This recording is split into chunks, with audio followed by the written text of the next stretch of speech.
The Black Widow pulled the drowning Comanche warrior from the churning waters of the Brazos River as lightning split the Texas sky above them. Thunder rolled across the prairie like cannon fire. Rain hammered the earth with relentless fury. Temperance Blackthorn had heard the horse's terrified scream through the storm. She grabbed her rope from the cabin porch and ran toward the sound. The river had swollen beyond its banks. Muddy water claimed trees and boulders that had stood firm for decades. A man's head bobbed in the current 50 yards downstream. His long black hair whipped across his face. The water dragged him toward the rapids where the rocks waited like broken teeth. Tempe tied the rope around her waist and secured it to an oak. The knot held. She waded into the freezing torrent. Her boots slipped on the muddy bottom. The current seized her legs and tried to pull her down. The warrior went under. She dove forward and felt his buckskin shirt brush her fingertips. The rope burned across her ribs as the river yanked her downstream. Her lungs screamed for air. She surfaced and gasped. There. His hand broke the surface 10 feet away. Tempe fought against the current and grabbed his wrist. His body was limp and heavy, dead weight in the hungry water. She wrapped her arm around his chest and pulled. The rope went taut. Her knots held against the storm's rage. Hand over hand she hauled them both toward shore. Her shoulders burned. Her fingers cramped around the rope. The warrior's head lolled against her shoulder. No breath stirred in his chest. The bank rose before them like salvation. Tempe dragged him onto solid ground and rolled him onto his back. Water streamed from his nose and mouth. His lips were blue in the lightning's glare. She pressed her ear to his chest and heard nothing but silence. She tilted his head back and breathed life into his lungs. Once, twice. His chest rose and fell with her efforts. She pressed her palms against his ribs and pushed. Water bubbled from his mouth. Again she breathed for him.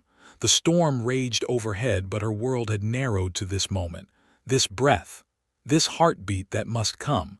His body convulsed. He turned his head and water poured from his lungs. A cough rattled in his chest, then another. His eyes opened.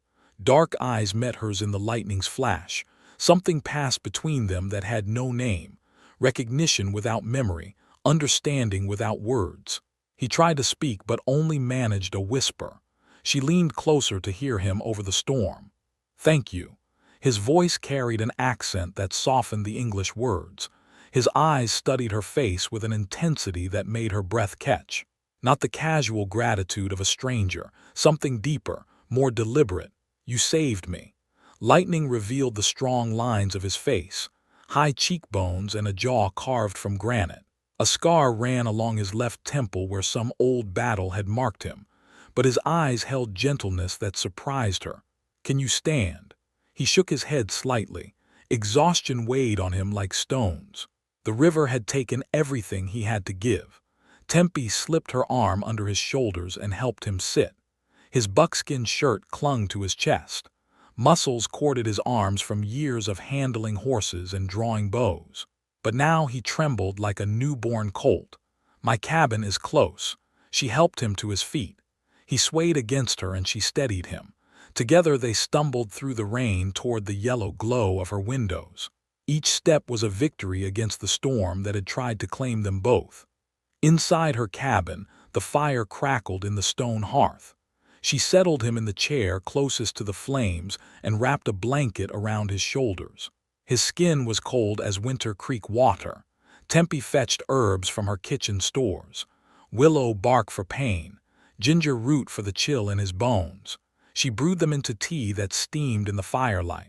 He accepted the cup with hands that barely shook now. The warmth was returning to him slowly. Color crept back into his lips. "What is your name?" "Temperance." She paused, "But most folks call me Tempe." He nodded as if her name meant something to him, as if he had been waiting to learn it. "I am Ayench." Ayench Crow Feather. The way he spoke his name carried pride and history, stories that stretched back through generations of his people, stories that had nearly ended tonight in the Brazos River. "You have strong medicine, Temperance." The water spirits listened to you. She had never thought of her healing skills that way. Medicine was practical, useful. something that kept people alive when sickness or accident tried to take them. But in his words, it became something more, something sacred. Ayench sipped the tea and watched her move around the cabin. She felt his eyes following her as she stoked the fire and hung his wet shirt near the hearth to dry. The attention made her aware of herself in ways she had almost forgotten. The storm began to ease outside. Thunder rolled away toward the eastern hills. Rain gentled from hammering to pattering against the roof. "Your horse." "Gone." He said it without bitterness. Loss was part of life on the frontier. You learned to let go of things the land took from you. "I will find you another way home tomorrow." He nodded, but his eyes never left her face. Something was working behind those dark eyes, some thought or decision taking shape in the firelight. Tempe busied herself preparing a bed for him on the floor near the hearth, blankets and furs that would keep him warm through the night. When she looked up, he was still watching her with that same intense focus. "Sleep now. You need rest." Ayench stood slowly and moved toward the makeshift bed. At the edge of the firelight, he turned back to her. "I will see you again soon, brave woman. What I owe you cannot be repaid with words alone." Something in his voice made her pulse quicken. A promise that felt larger than gratitude, larger than the simple debt between strangers. Before she could ask what he meant, exhaustion claimed him. He settled onto the blankets and sleep took him like a gentle tide. His breathing deepened into the rhythm of true rest. Tempe sat in her chair and watched the fire burn low. Outside, the storm was dying. Inside, something new was stirring to life. Something that began the moment their eyes met in the lightning's glare. She did not sleep that night. Instead, she listened to the steady sound of his breathing and wondered what tomorrow would bring. What debt he felt he owed her. What promise lived behind those words. Dawn came gray and soft through her windows. Ayench woke as the first birds began to sing. He moved with the fluid grace of a man accustomed to wilderness. His strength had returned with sleep. His shirt was dry now. He pulled it over his head and laced the front with practiced movements. Every gesture was efficient and purposeful. "The trading gathering is today." Tempe nodded. The monthly meeting where all the local communities came together. Former slaves and Mexican settlers, white homesteaders and Comanche bands, a careful peace maintained through commerce and mutual need. "I will see you there." He paused at her door and looked back one final time. That same intensity burned in his eyes, the same sense of decision made and purpose chosen. Then he was gone into the morning mist, walking toward whatever waited for both of them at the trading grounds. The trading ground sprawled across the meadow like a temporary city. Canvas tents and wooden stalls formed loose rows between the cottonwood trees. Smoke from cooking fires drifted on the morning breeze. The scent of roasting corn mixed with leather and horse sweat. Tempe arrived with her medicine basket slung across her shoulder. Dried herbs rustled in their paper packets. Glass bottles clinked softly with each step. People nodded as she passed. Her healing skills had earned respect from every community that gathered here. She set up her stall near the creek where the light was good. Willow bark for pain, chamomile for sleepless nights, echinacea for the fevers that came with changing seasons. Each remedy organized with the precision of someone who understood that medicine was the difference between life and death. The Comanche arrived as the sun climbed higher. Their horses moved with the fluid grace of water over stone. Riders sat straight-backed and alert. Eyes that missed nothing scanned the gathering crowd. Tempe found herself searching the faces, looking for the man who had filled her thoughts through the sleepless night, wondering if the intensity she remembered was real or born from storm and firelight. Ayench rode near the front of the group. He had borrowed a paint horse that danced beneath him with barely contained energy. His dark hair was braided with leather and small bones. War paint marked his cheekbones in lines that spoke of courage and honor. He looked different in daylight, stronger, more commanding. The vulnerability she had seen by her fire was hidden now behind the mask of a warrior, but his eyes found hers across the meadow. The same recognition flared between them, the same unspoken understanding that defied explanation.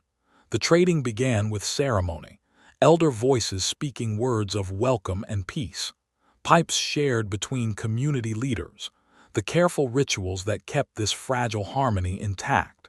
Tempe sold her medicines to those who needed them, a Mexican woman seeking relief for her husband's aching joints, a white settler whose child struggled with nightmares, a Comanche mother whose baby fought a fever. Healing knew no boundaries.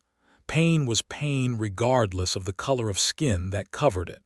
Marshal Cornelius Wade worked the crowd with the lazy confidence of a predator. His badge caught sunlight and threw it back in sharp flashes.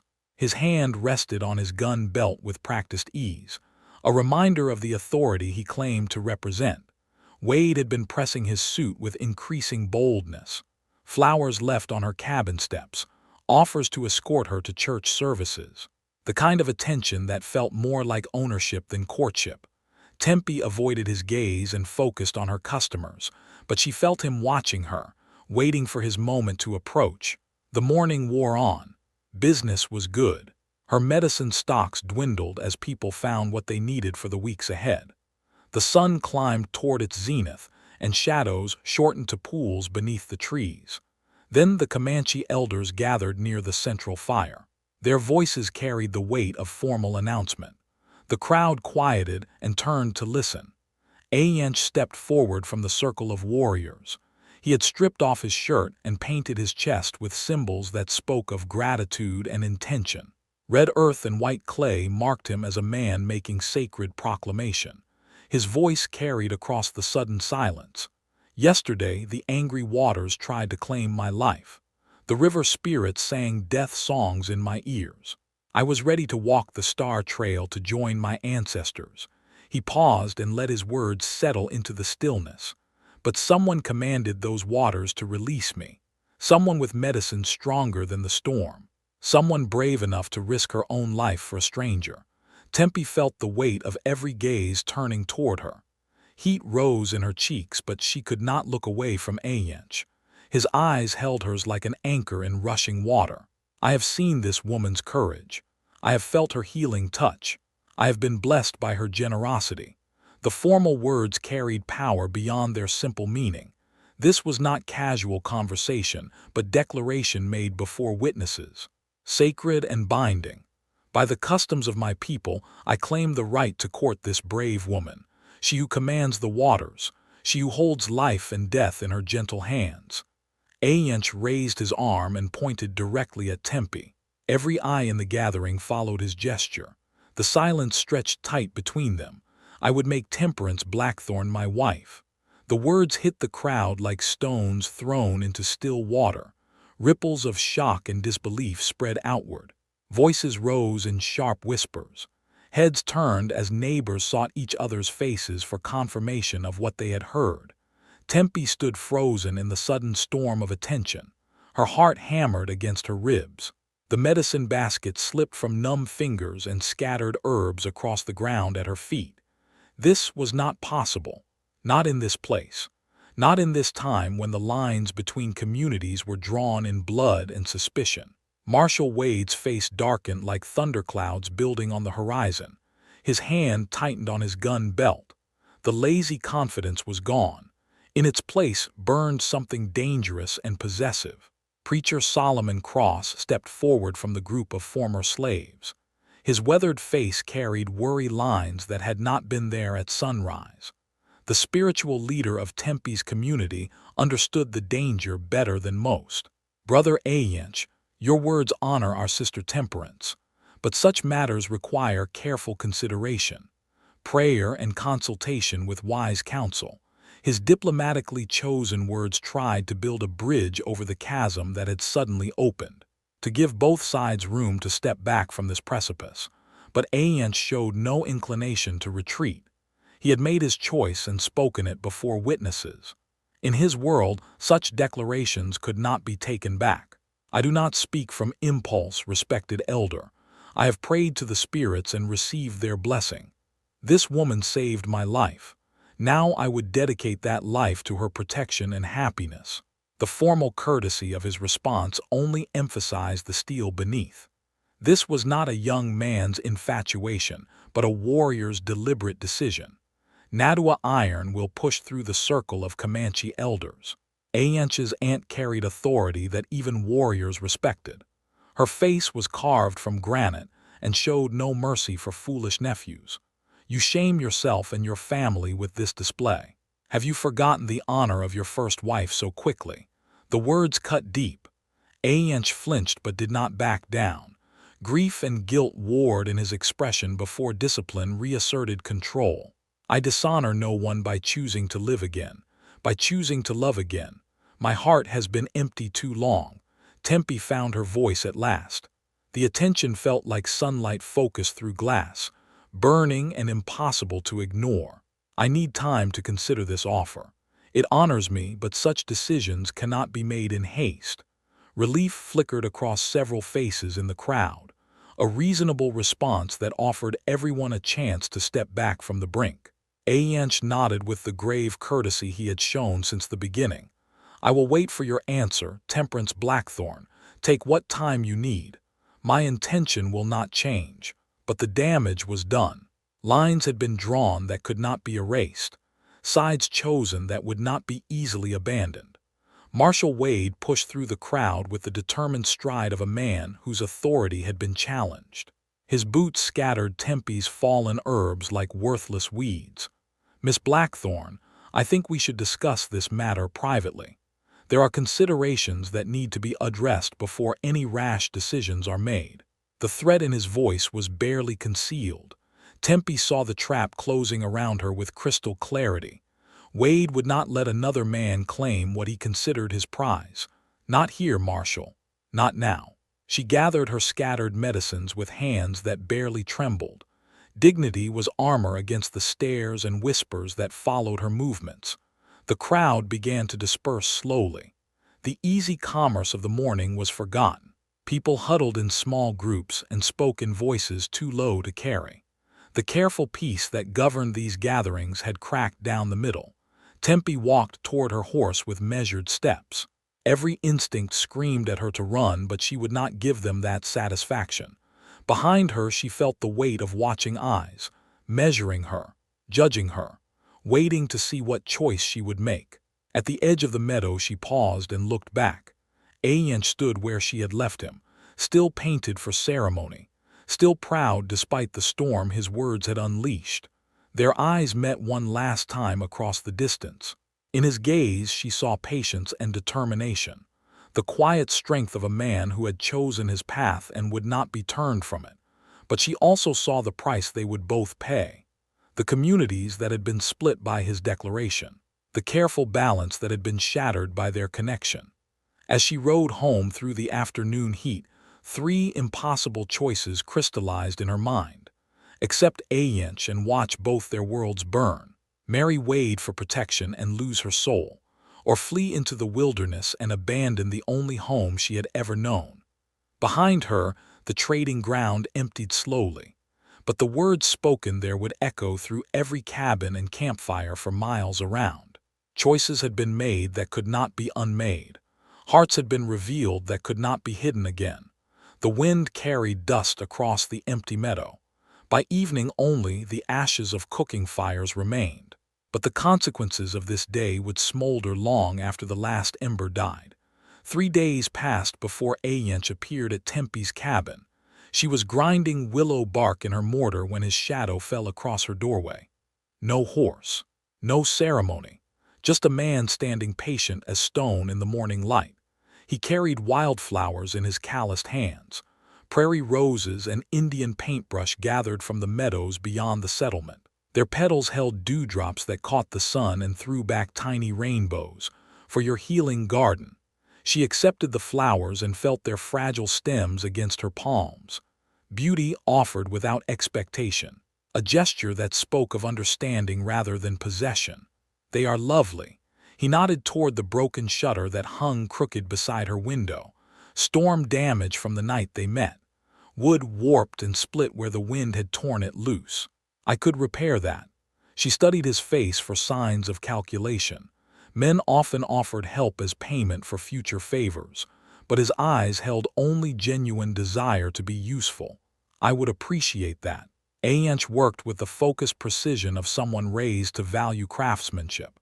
His hands shaped wood with respectful attention, each cut deliberate, each joint fitted with care that bordered on reverence. Tempe watched him while she prepared her medicines, the fluid economy of his movements, the way he tested each board for weakness before trusting it with weight.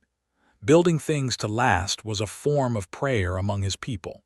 The morning wore on in comfortable silence, work shared without need for constant conversation, two people finding rhythm in the simple tasks that kept life moving forward. When the shutter hung straight and true, Ayench stepped back to examine his work. Satisfaction creased the corners of his eyes, problems solved, order restored from chaos. Thank you. The words carried more weight than simple gratitude. They were acknowledgement of care freely given, recognition of the kind of man who fixed broken things without being asked. Tempe brought him water from her well, cold and sweet as spring rain. He drank deeply and wiped his mouth with the back of his hand. You live alone here. It was observation rather than question. No judgment colored his voice, only curiosity about her choices. I prefer it. Freedom has its own value. He understood that immediately. Freedom was the thing his people had fought and died to preserve. The right to choose your own path without interference from those who claim to know better. Your first husband. The words hung between them loaded with careful diplomacy. He was asking without demanding, offering her the choice of how much truth to share, is dead. She offered no details, no explanations or justifications. The simple fact spoken plainly and left to stand on its own weight. Ayench accepted this boundary with the same respect he had shown her tools. Some things were too fragile to handle carelessly. Mine also. Two words that opened his own wound to match hers. The loss that had carved hollow spaces in both their hearts, places that echoed with absence and might never be filled again. How long? 3 years. Cavalry raid while I was hunting. She died protecting our children who had already been taken by fever. The stark recitation held more pain than any amount of weeping. Loss piled upon loss until survival itself became an act of defiance. I am sorry. The words were too small for the grief they tried to hold, but they were offered with genuine sorrow for pain she had not caused but was willing to share. They sat in the shade of her porch and watched clouds build on the horizon. Whether moving in from the west, rain or wind or both, the sky promised change. People are talking. Tempe spoke without looking at him. The weight of community judgment pressed down on both their shoulders. Let them talk. Words cannot change what is true.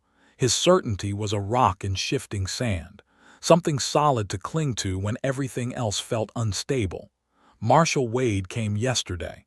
He says there could be trouble. Ayench's jaw tightened, but his voice remained level. Wade makes his own trouble, then blames others when it finds him. The contempt was carefully controlled. A warrior's discipline applied to a man who deserved neither respect nor fear. He wants to marry me. For protection, he says. Protection from what? The question carried weight beyond its simple words. Protection implied threat. Threat required an enemy, and enemies were often chosen rather than discovered. From consequences. From his version of justice. Ayench was quiet for a long moment. His dark eyes studied the distant storm clouds as if reading messages written in their shifting patterns. Fear is a cage, temperance. It keeps you safe by keeping you small. The truth of it hit her chest with physical force. Fear had guided too many of her choices. Fear of discovery, fear of rejection, fear of hoping for more than survival. What about your people? Your aunt was not pleased. Nadua Iron will seize only the past. She cannot imagine a future different from what has always been. But you can. I must. The old ways are dying whether we acknowledge it or not. We can choose how they die, with honor or with bitterness. His words carried the weight of someone who had wrestled with impossible choices. Progress that felt like betrayal. Survival that required transformation. The first fat raindrops splattered in the dust at their feet. The storm was moving in faster than expected. Wind picked up and scattered leaves across the yard. I should go, but he made no move to leave. The approaching weather had become an excuse to stay longer, to sit in her presence without the weight of community watching. Stay until it passes. She offered shelter as naturally as breathing, the same impulse that had driven her into the flooded river. Some people were worth saving regardless of cost. They moved inside as the rain began in earnest. Thunder rolled across the prairie and lightning split the darkening sky. The storm that brought them together was blessing them with another chance to simply be. Ayench examined her medicine shelves with respectful curiosity. Glass jars filled with dried herbs, roots and berries sorted by healing properties. The accumulated knowledge of someone who understood that nature held answers for those wise enough to listen. My grandmother was a medicine woman. She would have liked you. The comparison honored both women, past wisdom recognizing present skill. Traditions carried forward in careful hands. I would have liked her. They shared tea while rain hammered the roof above them. Storm sounds that wrapped around them like privacy. The world reduced to this small space and the warmth they created together. Tell me about your vision, the one that brought you to the river that night. Ayench set down his cup and stared into the fire. Memory played across his features like shadows cast by flames. I dreamed of drowning, of water filling my lungs while someone called my name. But the voice was not one I recognized. Now you know whose voice it was. Yes, the spirits were preparing me, showing me the path even before I chose to walk it. Their eyes met across the small table.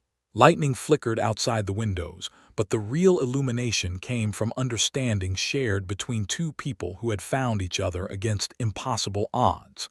The storm passed as suddenly as it had arrived. Sunlight broke through dispersing clouds and painted rainbows in the settling dust. The world looked washed clean and full of new possibilities. Ayench rose to leave. At the door he paused and looked back. I know the risk you would take by accepting me. I will not ask you to bear it alone. What does that mean? It means I am willing to face whatever comes, together. The promise hung between them solid as stone, not just love but partnership, not just desire but commitment to weather whatever storms their choice might bring. After he left, Tempe sat in her empty cabin and listened to water dripping from the eaves. The flowers he had brought stood bright in their jar, beauty that would fade but had been freely given. Outside, the world steamed in the afternoon heat, but inside her heart, something was shifting, fear loosening its grip just enough to let hope take root. That evening, Marshal Wade appeared as the sun touched the western hills. His badge was polished bright and his gun belt was freshly oiled. Official business conducted in the shadows between day and night. Miss Blackthorne, I trust you have had time to consider your situation. His words carried the weight of ultimatum dressed as courtesy. Time was running short for the choice he pretended to offer. I am still thinking. Well, think faster. Patience has its limits, and some mistakes cannot be undone once made. The threat was plain now. Consequences spelled out in language even a fool could understand. Submit or face whatever justice he chose to deliver. Wade tipped his hat with mocking courtesy and rode into the gathering darkness. Behind him, he left the scent of violence and the promise of worse to come. Tempe barred her door and checked her windows, but she knew that locks and shutters could not keep out the kind of danger Wade represented. Some threats came from within the very system meant to provide protection. She touched the flowers Ayench had brought and felt their petals soft beneath her fingers. Beauty was fragile, but it was also fierce. It bloomed in the harshest places and refused to surrender without a fight. Tomorrow would bring new choices, new consequences, new storms to weather, but tonight she was not afraid. The meeting hall buzzed with nervous energy. Voices carried the sharp edge of fear disguised as concern. Oil lamps cast dancing shadows on worried faces. Outside, autumn wind rattled the windows and promised harder weather ahead. Tempe arrived to find every seat taken. People she had healed, neighbors who had shared meals at her table. Faces that had once welcomed her now turned away when her eyes sought theirs. Marshal Wade stood at the front like a preacher preparing to deliver judgment. His badge caught lamplight and threw it back in cold flashes. Authority made visible through polished metal and the weight of the law. Recent events have brought troubling reports to my attention. Cattle missing from the Morrison Ranch. Fences cut on the Hendricks property. Supplies stolen from the trading post. Murmurs rippled through the crowd. Fear given voice and multiplied. Wade let the tension build before continuing. These incidents coincide with increased contact between our community and certain outside influences. His eyes found Tempe in the back of the room. The accusation was unspoken but clear to everyone present. Now I understand that some among us have formed personal attachments that cloud their judgment, but we cannot let sentiment blind us to harsh realities. Preacher Solomon Cross rose from his seat near the front. His weathered hands gripped the back of the chair before him. Age and worry carved deep lines in his face. Marshal Wade, you speak in riddles when plain talk serves better. If you have accusations to make them clearly. Very well, preacher. It has come to my attention that Miss Blackthorn here has been entertaining visits from Comanche warriors. Meetings that take place away from public view. Conversations conducted in private where no witness can verify their content. The words hit the room with physical force.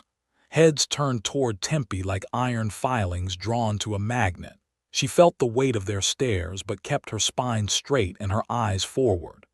Furthermore, I have reason to believe that information about our community's defenses and resources may have been shared during these clandestine encounters.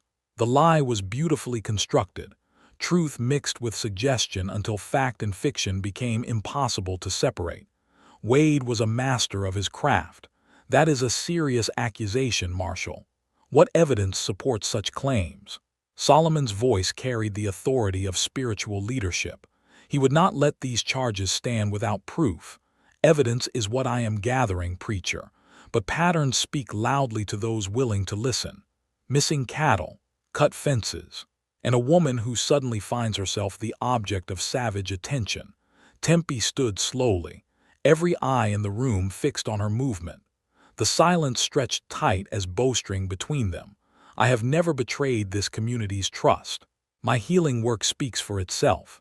Judge me by my actions, not by Marshal Wade's suspicions. Her voice carried across the hushed room clear and strong. No tremor of guilt or fear. Truth spoken plainly and left to stand on its own merit. Wade's smile held no warmth. A predator sensing weakness in cornered prey. Actions indeed, Miss Blackthorn. Which brings me to another matter. One that bears directly on your fitness to remain among decent folk. He reached into his coat and withdrew a folded paper, official correspondence that bore the weight of distant authority. This telegram arrived yesterday from Mississippi. It seems our Miss Blackthorn has been using a false name. Her real identity is somewhat more colorful than she has led us to believe. The paper crackled as he unfolded it, every sound amplified in the expectant silence. Her given name is Sarah Clemens, wanted for the murder of plantation overseer Marcus Flint. The crime occurred 18 months ago near Vicksburg. The reward for her capture is $50. Gasps echoed through the room. Faces that had shown mere suspicion now reflected shock and revulsion, fear of association with a wanted killer. Tempe felt the world tilt beneath her feet, the careful life she had built crumbling around her words. The identity she had crafted dissolving under the harsh light of exposure. Murder is a serious charge, but charges are not convictions. What proof exists beyond wanted posters and accusations? Solomon's defense surprised her, his willingness to stand between her and the mob's judgment. Faith offered when she had no right to expect it. Proof will be determined by proper authorities, preacher. My duty is simply to maintain order until those authorities can take custody of the accused. Wade's words carried finality, the trap closing with mechanical precision. Guilt assumed and punishment already decided. I killed Marcus Flint. Tempe's voice cut through the rising murmur. Silence fell like a hammer blow, every breath held in collective shock. I killed him because he would have killed me first, after he finished what he intended to do. The words carried weight beyond their simple meaning. Truth stripped of pretense and offered without apology. He cornered me in the tool shed, tore my dress, put his hands where they had no right to be, so I defended myself with the only weapon I could reach. Each sentence fell into absolute stillness. Reality too harsh for comfortable dismissal. Justice too complicated for easy judgment. I am not sorry he is dead. I am sorry I had to be the one to kill him. Wade's smile widened. Victory achieved through the target's own confession. No need for trials or evidence when guilt was freely admitted. There you have it, folks. Murder confessed before witnesses. My duty is clear. But before he could continue, another voice cut through the tension. Quiet words that carried unexpected authority. Your duty is to the truth, Marshal, not to convenient accusations. Every head turned toward the speaker. Ayench stood in the doorway with rain dripping from his hair. He had come through the storm to be present for whatever judgment fell. His dark eyes swept the room and found Tempe's face. No condemnation there, no rejection or disgust. Only the steady regard of someone who saw past surface accusations to deeper truth. I know this woman's heart. I have seen her courage and felt her compassion. If she killed a man, that man deserved killing. The simple declaration sent new ripples through the crowd. Support offered from an unexpected source. Alliance proclaimed despite the cost. Wade's face darkened with frustrated rage. His carefully constructed trap was not closing as planned. Your opinion carries no weight here, Savage. This is a matter for civilized law to decide. The insult hung in the air like poison gas. Hatred made manifest through carefully chosen words. Wade's mask slipping to reveal the ugliness beneath. Tempe stepped forward before Ayench could respond. Her voice carried new strength. Truth had set something free inside her chest. Civilized law, like the law that made me property to be bought and sold. Like the law that gave Marcus Flint the right to do whatever he pleased with that property. Her words hit home with devastating accuracy. The moral high ground shifting beneath Wade's feet as uncomfortable truths emerged. I chose freedom over slavery, life over death. If that makes me a criminal, so be it. Murmurs began again, whispered conversations as neighbors reconsidered their judgments. The story was more complex than wanted posters suggested. Enough talk. Miss Blackthorne, you will come with me now. Justice will be served according to proper procedures. Wade's hand moved to his gun belt, official authority backed by the threat of violence. The moment balanced on a knife's edge between law and chaos. She will marry me for protection, if she chooses. The words rang out clear and final, Ayench stepping fully into the light and claiming his place beside her. Partnership offered in the face of overwhelming opposition. Marriage to a wanted fugitive carries its own consequences. Wade's voice carried warning wrapped in false concern. The trap expanding to include both potential victims. All marriage carries consequences. We are prepared to face them together. Tempe looked at Ayench's face in the lamplight, saw determination carved in granite, loyalty that would not bend under pressure or threat. I need time to consider. The same words she had spoken at the trading ground, but now they carried different weight. The luxury of careful decision stolen by circumstance and exposure. You have until sunrise, Miss Blackthorne. Then I will be forced to act according to my sworn duty. Wade gathered his papers and strode toward the door. Victory postponed but not abandoned. Time enough to savor the trap's inevitable conclusion. The crowd began to disperse slowly, neighbors avoiding eye contact as they filed past her toward the door. The woman they had known was gone. In her place stood a stranger with blood on her hands, but not everyone turned away. Solomon clasped her shoulder with gentle strength. Freedom is not a crime, daughter, no matter what the law books say. His words were absolution offered without conditions. Grace extended to the undeserving. Others followed his lead. Mary Hendricks pressed a cloth bundle into her hands, food for whatever journey lay ahead. Tom Morrison nodded with grudging respect. recognition of courage even when he could not approve its expression. When the hall emptied, only Tempe and Ayench remained. The oil lamps burned lower and shadows lengthened between them. "You do not have to do this. My troubles should not become yours." He moved closer until she could see the gold flecks in his dark eyes, until she could feel the warmth radiating from his skin. "Your troubles became mine the moment I chose to love you." Love. The word spoken plainly without poetry or pretense. Simple truth offered like water to someone dying of thirst. "Wade will not give up easily. He wants this land and he wants me gone. Marriage will not stop his scheming. Then we face his schemes together. Two people are stronger than one. Two hearts harder to break." Outside, the storm intensified. Rain lashed the windows and wind howled through the eaves, whether that matched the turmoil in her chest. "Sunrise is not far away. Then we have time enough for truth. Tell me everything, Temperance. Let there be no secrets between us." She looked into his face and saw only acceptance, room enough for all her flaws and failures, love large enough to hold her darkest truths. So she began to speak. Words that had been locked away for 18 months finally finding voice. The story of Sarah Clemens, who died in a Mississippi tool shed so that Temperance Blackthorn could be born. And Ayench listened without judgment as the oil burned low and dawn approached with its demand for impossible choices. Dawn broke gray and bitter over the settlement. Frost painted the windows silver and turned breath to visible ghosts. Winter was coming early this year, the land preparing for a season of hardship and survival. Tempe stood at her cabin window and watched Marshal Wade approach with his assembled patrol. 6 men on horseback, guns prominent on their hips.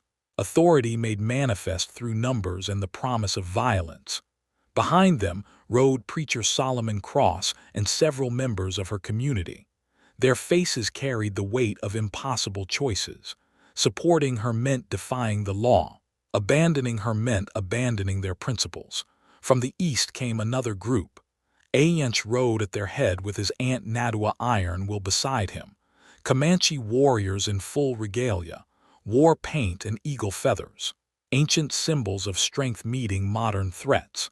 The two groups converged in the yard before her cabin, tension thick as storm clouds building on the horizon. One wrong word would spark violence that could destroy everything both communities had built. Wade dismounted with theatrical authority. His badge caught the morning light and threw it back in sharp reflections. Official justice backed by righteous anger and carefully manufactured outrage. "Miss Blackthorn, step outside. Your time for consideration has ended." She opened the door and walked onto her porch with measured steps, dignity armor against the stares and whispers. Behind her came Ayench, silent support that needed no words. "I have made my choice." Wade's smile held no warmth, victory anticipated and savored in advance. Sensible decision. Justice delayed is justice denied, but justice served cleanly benefits everyone. His confidence was a monument to self-deception, the trap so perfect in his mind that failure seemed impossible. "I choose to marry Ayench Crow Feather according to the customs of both our peoples." The words hit Wade with physical force. His smile cracked and fell away. Rage flickered behind his eyes before control reasserted itself. "Marriage to a fugitive offers no protection under the law. My duty remains unchanged." "Then fulfill your duty, Marshal. But understand that any action against my wife is action against my people." Ayench's voice carried the weight of formal declaration, lines drawn in language that left no room for misunderstanding. "Your threats carry no legal authority here, Savage. This woman is wanted by the state of Mississippi. I am bound by federal law to return her for trial. Is that so?" The new voice came from the edge of the gathering. Soft words that cut through tension like a blade through silk. Every head turned toward the speaker. An elderly woman sat her horse with the straight spine of someone accustomed to command. Her gray hair was pulled back in a severe bun. Her dark clothing spoke of mourning or authority or both. Nadua Iron Will had been silent through the confrontation, watching, listening, Gathering information with the patience of a hunter studying prey, you claim federal authority, Marshal Wade. But federal authority requires federal documentation, official warrants, proper procedures followed to the letter. Her English was precise and formal, each word chosen with the care of someone who understood that language was power. I have all necessary documentation. Wade's hand moved toward his coat pocket, confidence wavering but not yet broken. Do you indeed? Then perhaps you can explain why the federal marshal's office in San Antonio has no record of your requests for extradition papers. Silence fell like a stone into still water. Wade's hand froze halfway to his pocket, the trap suddenly becoming a cage around the trapper. How could you possibly know that? Because I wrote to them myself 2 weeks ago, when I noticed cattle disappearing from ranges near Comanche territory. When I realized someone was trying to blame my people for their own crimes. The accusation hung in the air like smoke from a grass fire, truth spreading outward and consuming carefully constructed lies. You have been stealing cattle and blaming the thefts on savage raids, using fear to justify seizing valuable land for yourself and your associates. Wade's face darkened with frustrated rage, his carefully crafted plan unraveling thread by thread. Preposterous accusations from a savage woman. No court would accept such testimony. Perhaps not, but they might accept testimony from a federal marshal. Another new voice joined the conversation, clear and calm with the authority of genuine law behind it. A man stepped from the group of riders behind Nadua. His badge was silver and carried the weight of real federal power. Marshal Davis, United States Marshal's Office. I have been investigating reports of corruption and cattle theft in this territory for the past month. Wade's world collapsed in the space between heartbeats.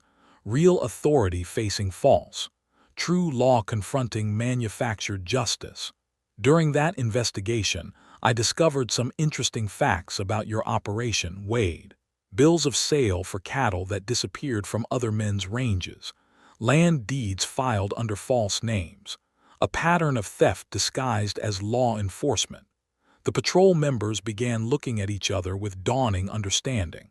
They had been used as instruments of crime while believing they served justice.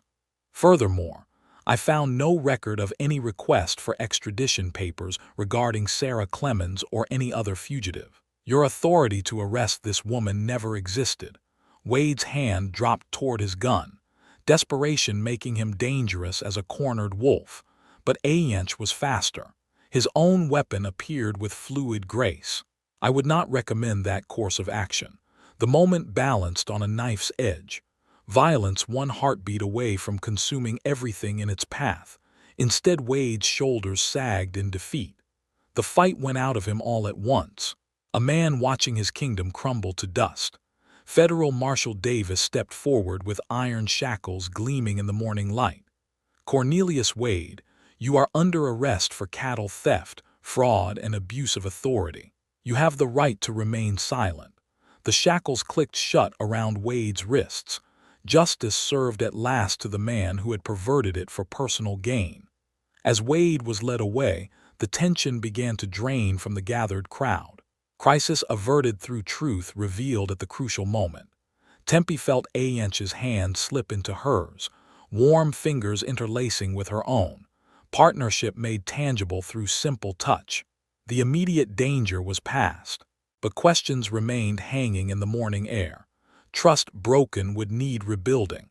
Communities divided would require healing. Preacher Solomon Cross approached with careful steps. His weathered face carried the weight of apology and hope in equal measure. Sister Temperance, we owe you more than words can express. Justice delayed but not denied. Your faith in me when others wavered means more than any apology. Her response carried no bitterness, understanding that fear made people do things they would later regret. Forgiveness offered because holding grudges poisoned the forgiver more than the forgiven. Nadua Iron Will dismounted and walked toward them with measured steps. The formidable woman who had orchestrated Wade's downfall now showed different aspect. Respect earned through courage under fire. You saved my nephew's life. Now you have both saved our communities from a war built on lies." She paused before Tempe and studied her with dark eyes that missed nothing. "I was wrong to oppose this union. Strength recognizes strength regardless of the skin that contains it." The admission carried the weight of formal apology. Pride swallowed in service of greater truth. "Your nephew is a good man. I am honored by his choice, and he is honored by your acceptance."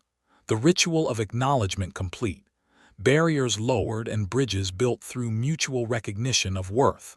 Federal Marshal Davis approached with documents in his weathered hands, official papers that would reshape their world. "Miss Blackthorne, or Miss Clemens if you prefer, the state of Mississippi has agreed to drop all charges in exchange for your testimony regarding Marcus Flint's criminal activities. It seems other women have come forward with similar accusations. Freedom offered without conditions. The past finally released its hold on her future. I prefer Temperance Blackthorne. That is who I chose to become. Then Temperance Blackthorne you shall remain. The slate is clean." The words carried more weight than any judge's verdict. Official absolution for crimes that were never truly crimes at all. As the federal marshal prepared to depart with his prisoner, the two communities began the careful work of rebuilding trust. Conversations started tentatively. Hands extended in friendship across cultural divides. Tempe and Ayanch stood together in the center of it all. The storm that brought them together had passed. In its wake came the possibility of something better, something built on truth rather than fear. The sun climbed higher and burned away the morning frost, warmth returning to the land and to the hearts of people who had learned that courage was contagious. That one person's willingness to stand for truth could inspire others to do the same. Plans began forming for the wedding that would unite not just two hearts but two worlds. A ceremony that would celebrate the possibility of building something new from the broken pieces of what came before. But first, there was work to do, communities to heal, trust to rebuild, the careful labor of turning enemies into neighbors and strangers into family. Together they would do that work. Two people who had found each other in a storm and chosen to weather whatever tempests lay ahead as one. The morning sun painted everything in shades of gold and promise. A new day beginning with hope instead of fear. Love triumphing over hatred through the simple act of choosing to believe in something better. The wedding took place at the confluence of two streams, where waters met and mingled without losing their individual strength. Sacred ground chosen by mutual agreement. A place where boundaries meant nothing and unity meant everything. Tempe wore her mother's wedding dress, white cotton aged to ivory by years and careful keeping. The fabric carried memories of other promises, other hopes woven into thread and lace. Ayanch had painted his face with symbols of protection and new beginnings, red earth and white clay marking him as a man entering sacred covenant. Both communities gathered on opposite banks of the smaller stream.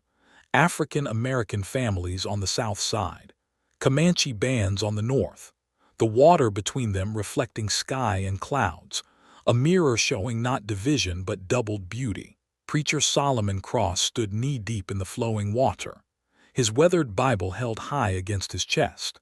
Beside him waited Nadua Ironwill with sage burning in a clay bowl, smoke rising toward heaven in spirals that carried prayers upward. Two traditions, two faiths, one ceremony binding hearts across every artificial boundary. Tempe walked into the water from the south bank, each step deliberate and measured. The current tugged at her dress hem but could not slow her progress. Behind her came voices raised in an old spiritual, freedom songs transformed into wedding hymns. Ayanch entered from the north bank, his bare chest painted with symbols that spoke of courage and commitment. Eagle feathers braided into his hair caught sunlight and threw it back in brilliant flashes. Behind him, drums beat ancient rhythms, heartbeats made audible. They met in the center where the waters joined, where separate streams became one river flowing toward distant seas. Their hands found each other without hesitation. Solomon's voice carried across the water clear and strong. "Dearly beloved, We gather where God's creation shows us his design, waters that flow separately but join in common purpose, lives that began apart but choose to become one. The words floated over both communities, binding not just bride and groom but all who witnessed this moment. Proof that love could build bridges where hatred had dug chasms. Nadua spoke in her native tongue, words that honored ancestors and blessed descendants yet unborn.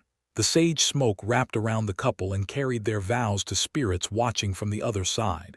The ceremony was brief but profound, promises spoken, rings exchanged, lives joined in the sight of God and man.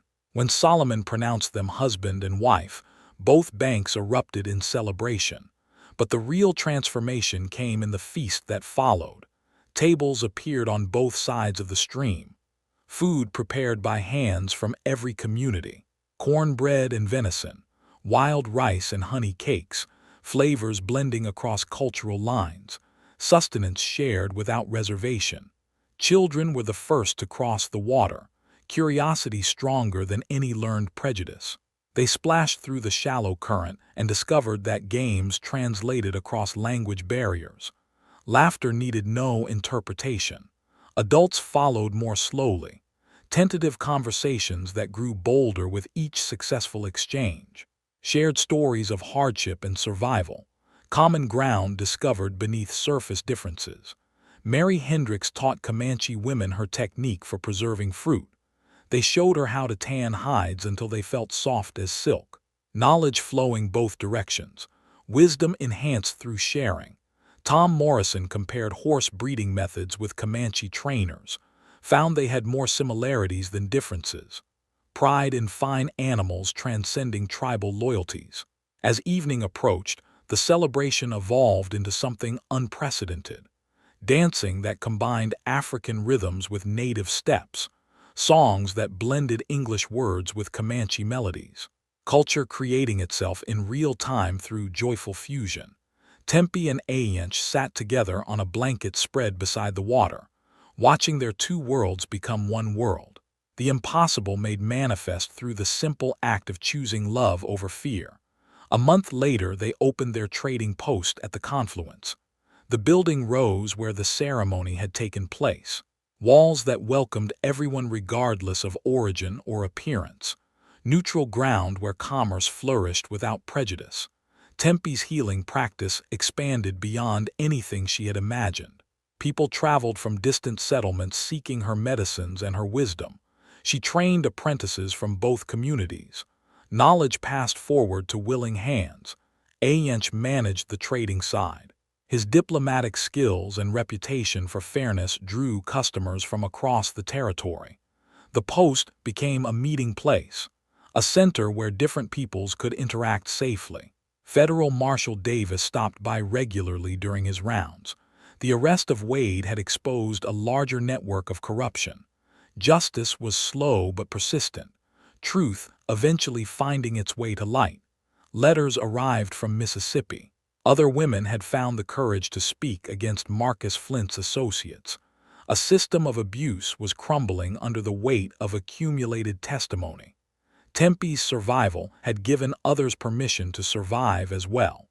Winter came early and stayed late, but the cold could not touch the warmth growing between the communities. Shared hardships created shared strength, neighbors helping neighbors regardless of the color of their skin. Spring brought new challenges and new opportunities. Travelers spoke of railroads coming, towns growing, the frontier changing in ways that would test every relationship they had built. But Tempe and Ayench faced the future without fear. Two people who had learned that storms could be weathered, that broken things could be repaired, that love was stronger than any force arrayed against it. On warm evenings, they would walk to the place where the streams joined, where their ceremony had taken place, where water flowed together toward distant horizons. The current sang its ancient song of persistence and hope. Sometimes they would see children playing in the shallows.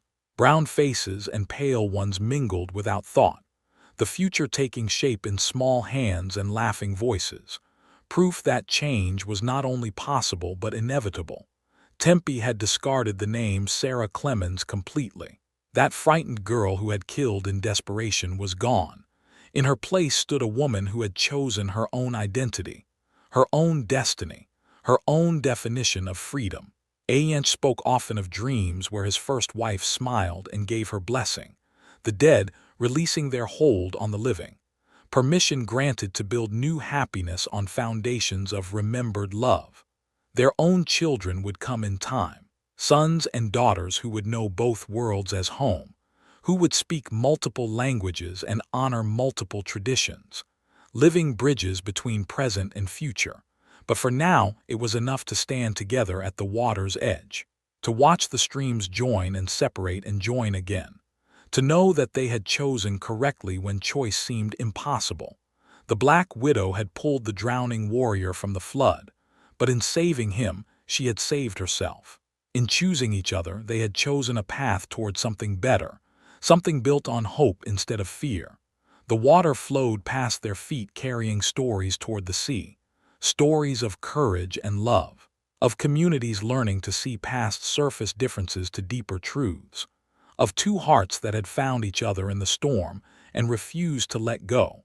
Above them, stars emerged as daylight faded, ancient lights that had witnessed countless other beginnings, other couples who had dared to believe in tomorrow despite today's hardships. The river sang its eternal song, water finding its way around obstacles, persistence made liquid, hope flowing toward distant oceans where all boundaries dissolved into endless possibility. And that is all to the story, for now. Please let me know where you are tuning in from. Perhaps we will create a story there. Consider liking this video and subscribing to our channel. And if you enjoy our content, click this video on your screen. I promise you it's worth watching. See you tomorrow.